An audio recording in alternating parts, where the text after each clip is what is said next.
Alors bonjour, donc aujourd'hui nous allons commencer la recette pour la démonstration. Donc on va être sur un biscuit de rascasse avec un tartare de gambas au yuzu et une émulsion à base de crustacés, du moins de têtes de gambas, de façon à les réutiliser.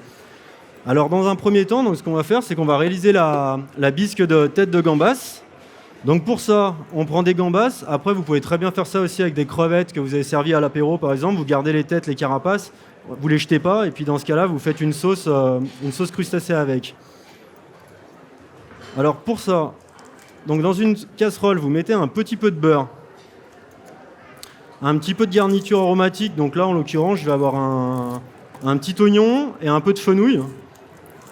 Et vous faites suer ça tranquillement dans une casserole. Au niveau du taillage, là, de toute façon, vu qu'on va tout passer après au mixeur, on n'a pas besoin d'être super régulier dans le taillage de la garniture aromatique. Là, le but, c'est vraiment grossier. Donc on met tout ça dedans, on met un peu le feu un peu vif de façon à créer de la coloration. Et donc en attendant, on se décortique les têtes de gambas. Et donc après, la gambasse en elle-même, on va la réserver de façon à créer le tartare qui va aller avec. Donc ça, cette sauce, vous pouvez très bien la faire avec des restes de crevettes à l'apéritif, etc. Vous mettez au frigo, puis après vous faites la même recette. Comme ça vous fait une sauce de base pour un poisson dans la semaine ou quelque chose comme ça. Simplement, il faudra faire gaffe à l'assaisonnement parce que vos crevettes, vu que ce sera des crevettes en saumure, ça risque d'être après un peu salé, donc il faudra faire attention à ça. Donc ça, on va les faire revenir vraiment pour colorer les têtes, choper des sucs au fond de la casserole. Donc là, à la maison, vous n'hésitez pas à mettre un peu feu vif. De toute façon, on reste à côté, donc il n'y a pas de souci. Voilà. Donc ça, pendant que ça mijote, on va créer du coup le gâteau, la base du gâteau du biscuit. Donc pour cela, vous prenez un filet de rascasse. Alors après, si c'est pas de la rascasse, vous prenez autre chose, un poisson, n'importe lequel. Ça fait très bien l'affaire aussi. Donc pour ça, j'ai un filet de rascasse. Donc ça, après, vous pouvez très bien demander à votre poissonnier, soit entier, comme ça, pareil, tout ce qui est arête, etc., vous mettez dans votre fumet.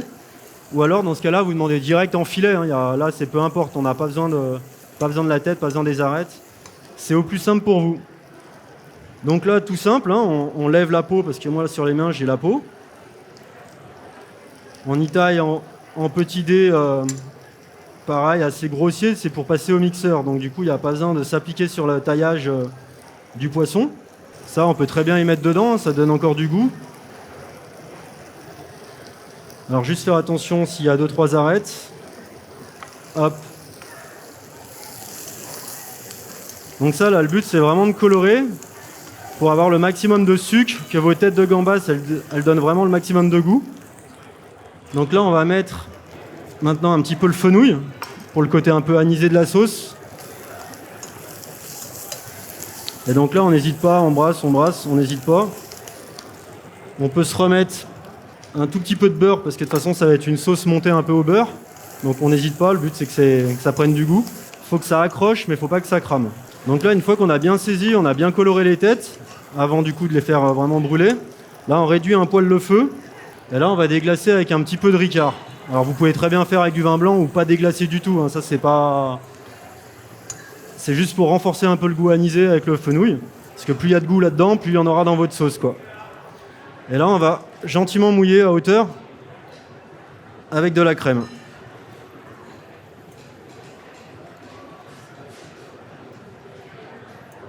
Hop.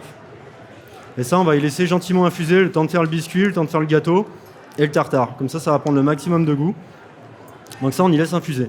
Pour le gâteau, du coup, vous prenez dans un mixeur, vous mettez votre chair de poisson, on y met l'assaisonnement, donc le sel, un petit peu de piment d'Espelette, comme ça donne du peps, qu'on en mettra aussi un peu dans la sauce tout à l'heure après avoir mixé. Là, on va y casser, alors là pour la quantité que j'ai, après ça se fait un peu à l'œil, mais là pour la quantité que j'ai, un œuf ça suffira. On y met dans le mixeur.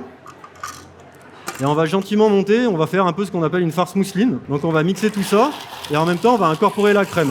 On veut quelque chose d'assez léger, mais pas non plus trop liquide, parce que le but c'est que ça se tienne à la cuisson. Une fois qu'on a bien une texture bien lisse, là on va le débarrasser, et là on va le mouler dans une terrine ou dans des... Tout dépend comment vous voulez faire. Moi, par exemple, on peut le mouler dans des cercles en inox individuels. Comme ça, au moins, on a exactement le même nombre. On sait qu'on a 7 gâteaux, 7 convives. Comme ça, on est tranquille. Là, vous prenez un petit peu de papier sulfu. Vous y mettez au fond d'une plaque pour mettre dans votre four. On prend le biscuit. Et là, on va gentiment y lisser dans nos moules. Donc, selon la taille, etc., bien sûr, vous remplissez comme vous le souhaitez, quoi. Donc là, par exemple, dans le petit, on lisse, on fait pile poil la hauteur du petit. Alors, si le dessus est pas super net, c'est pas grave, parce que déjà, au pire, on va utiliser le dessous. Et puis, de toute façon, après, il y aura la fine tranche de pain de mie qui fera office de, entre guillemets, cache misère. Donc, c'est pas grave si le résultat est pas nickel, super lisse dessus. Après, faut pas hésiter, faut mouiller votre cuillère, comme ça accroche pas, le poisson, il accroche pas. Donc ça, une fois que vous avez réalisé vos gâteaux, donc X gâteaux pour X personnes, ça, vous y mettez au four, à environ 100 degrés, avec un petit ramequin de vapeur, etc. dans le four, vous y mettez 10-15 minutes. Vous toucherez, il faut que ça soit cuit, simplement cuit. À peine 10 minutes à 100-120 degrés, pas plus, avec un peu d'humidité. Ce qui va du coup donner le résultat, parce que là, moi, j'ai triché. Du coup, après le résultat, vous avez les biscuits qui sont cuits. Donc vous avez juste à les démouler comme ça avec une lame fine. Et là, vos biscuits se démoulent tout seuls. Donc là, ça, c'est après refroidissement. L'idéal, c'est vraiment de les faire refroidir. Comme ça, c'est moins fragile. Puis de toute façon, après, on va les repasser. Je vous montrerai, on va les repasser. Donc ça, là, vous avez les 2 biscuits. Pour après les décorer, on va prendre un pain de mie. Alors moi, j'ai fait le pain de mie maison, mais après, vous pouvez très bien prendre du pain de mie qu'on achète dans le commerce. Simplement, il faudra tailler l'épaisseur de votre tranche en 2, parce que le but, c'est d'avoir vraiment juste une fine couche de pain de mie et pas avoir une tartine, quoi. C'est vraiment juste pour apporter ce côté croustillant, parce que sinon, ça va être mou. Le tartare de gambas, dans l'idée, c'est assez mou. Donc pour avoir un peu de texture, un peu de croustillant, il fallait une fine tranche de pain de mie. Mais le pain de mie industriel, la tranche, elle fait 1 cm, il faut la couper largement en 2, parce que sinon, ça va être trop épais. Donc là, le pain de mie, on se coupe une tranche.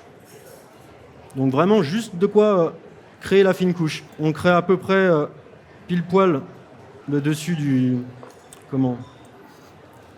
poisson. Alors là, mon pain de mie... Bon, celui-là, il va être encore poil court. Tac, ça, on y réserve sur le côté. Et après, on va y passer à la poêle. Donc là, pendant ce temps-là, bien évidemment, notre bisque, elle chauffe tout doux. Donc là, pour l'instant, je n'assaisonne pas. On va rectifier l'assaisonnement une fois avoir tout passé au chinois. Comme ça, on aura vraiment le goût... parce que dans la tête, il y a des choses salées, etc. Donc on va rectifier tout ça après. Donc pendant ce temps-là, on va gentiment dans une poêle faire chauffer tout doucement la plaque. Si vous avez une poêle anti-adhésive, vous mettez directement une noix de beurre comme ça dedans. Ou alors si votre poêle elle a un peu vécu, elle risque d'accrocher, vous mettez pareil un papier sulfu, une petite noix de beurre. Et après on va poser le gâteau, donc côté pain de mie. Et du coup là, le papier sulfu fait que ça accrochera pas. Ça c'est pratique, c'est pour les poissons. Quand vous avez des poêles qui ont un peu vécu, du coup n'hésitez pas, vous mettez une feuille de papier sulfu et ça fait office de plaque anti-adhésive. Donc ça, on y fait gentiment, doucement colorer comme ça, pas en surcuisson, pas trop fort, parce que sinon ça va être... le but c'est de rendre le pain de mie juste toasté, grillé un peu au beurre, mais pas biscotte, pas brûlé. Du coup maintenant, notre bisque, alors à la maison si vous avez plus le temps, faut pas hésiter, vous la faites encore un peu plus cuire, mais ici c'est qu'on est un peu timé. Donc du coup là en fait, tout dans le mixeur, on mixe à fond. Comme ça, il y a vraiment purée. Là, une fois qu'on a vraiment réalisé notre purée de jus de tête, là, on va passer tout ça là, au chinois étamine. Donc si vous n'avez pas de chinois étamine chez vous, une passette, chose que vous pouvez avoir plus fin à la maison, de façon à vraiment avoir aucun débris à l'intérieur, parce que sinon, ça serait un peu désagréable pour la sauce. On a vraiment une sauce concentrée en goût, parce que là, du coup, j'ai les têtes, il y a tout ce qu'il faut, c'est tout mixé. Et on presse bien pour avoir le maximum de goût. Comme ça, on a vraiment pris toutes les saveurs des gambas. Et ça, on y fait gentiment aussi un petit peu réduire pour obtenir la texture souhaitée. Voilà. Donc là, à partir de là, par contre, maintenant, on va pouvoir assaisonner. Donc là, je sale. Et surtout, après, le but, c'est de donner du peps aussi à la sauce. Donc du coup, je mets du piment d'Espelette parce que ça arrache pas, contrairement à ce qu'on pourrait dire, tiens, c'est du piment. Mais du coup, ça donne vraiment une petite puissance qui change du poivre. Le poivre, entre guillemets, c'est poivré. Là, ça permet vraiment d'avoir quelque chose qui donne quand même un petit retour à la sauce. Et c'est tout l'intérêt de la sauce. Donc là, on a une sauce avec qui nappe assez épaisse, donc là c'est parfait pour la texture. Donc là on va la réserver tranquillement, le temps de réaliser le tartare. Alors pour le tartare, en soi rien de compliqué. On se prend du coup les gambas qu'on avait, on se les taille en petits dés en essayant d'être à peu près le plus régulier possible. Ce sera pour le dressage, ce sera plus simple.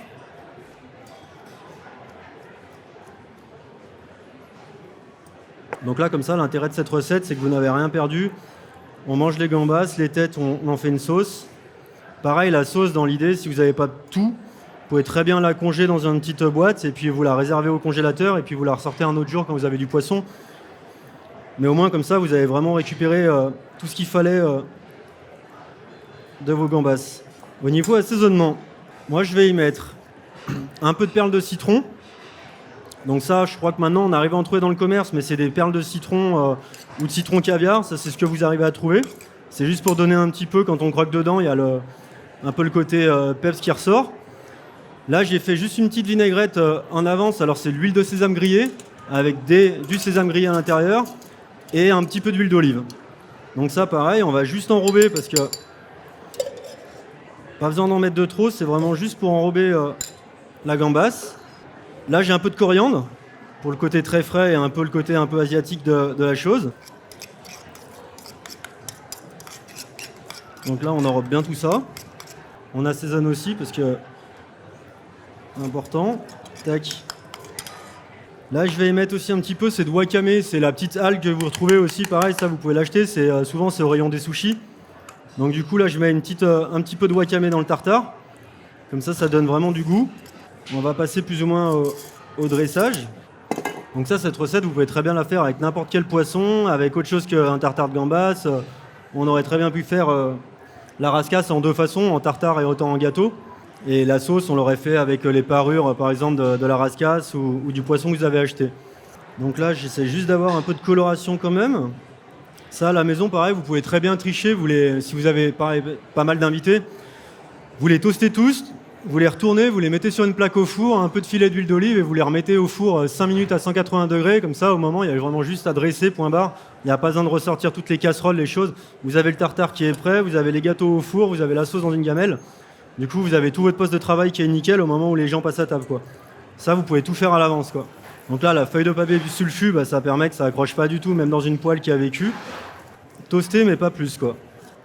Alors pour le dressage, du coup, pareil, rien de bien sorcier. Idéalement, assiette creuse, parce qu'on a la sauce, mais bon, ça c'est pareil, c'est vraiment optionnel. Prenez un biscuit, on le met au centre. Là, on va mettre le petit là, tiens, comme ça. On se fait une petite quenelle de tartare.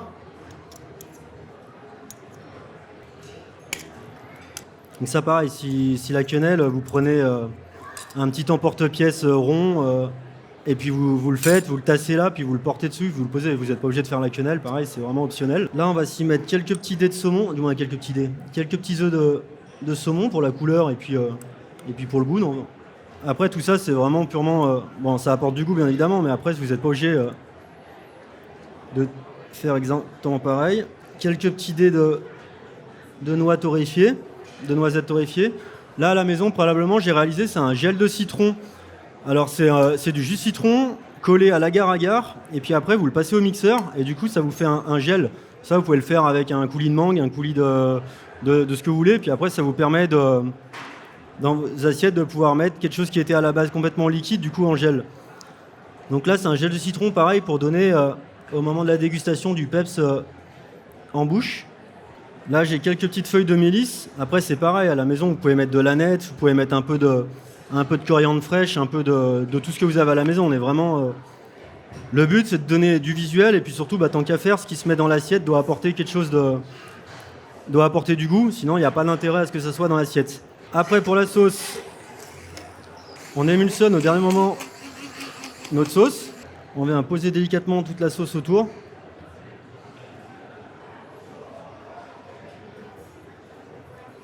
Voilà. Et l'intérêt d'avoir émulsionné, c'est d'avoir mis un peu d'air, et du coup, comme ça, on a un peu le côté un peu bulle, un peu émulsion au moment d'envoyer à table. On aurait très bien pu aussi la mettre au siphon, par exemple, ça aurait rendu le côté vraiment très aérien aussi. Et là, du coup, voilà. Là, on a une entrée chaude qui se réalise assez facilement, qui peut se faire avec n'importe quel budget, parce que vous n'êtes pas obligé de prendre de la rascasse, vous pouvez très bien prendre du saumon, vous pouvez très bien prendre du colin. La gambasse, vous pouvez changer aussi, du moins c'est vraiment possible de faire avec tout et n'importe quel poisson. Et la sauce, c'est vraiment histoire de ne pas jeter les têtes de gambas ou les têtes de crevettes, parce que ça, indirectement, on les paye. Et donc, autant en faire quelque chose. Voilà.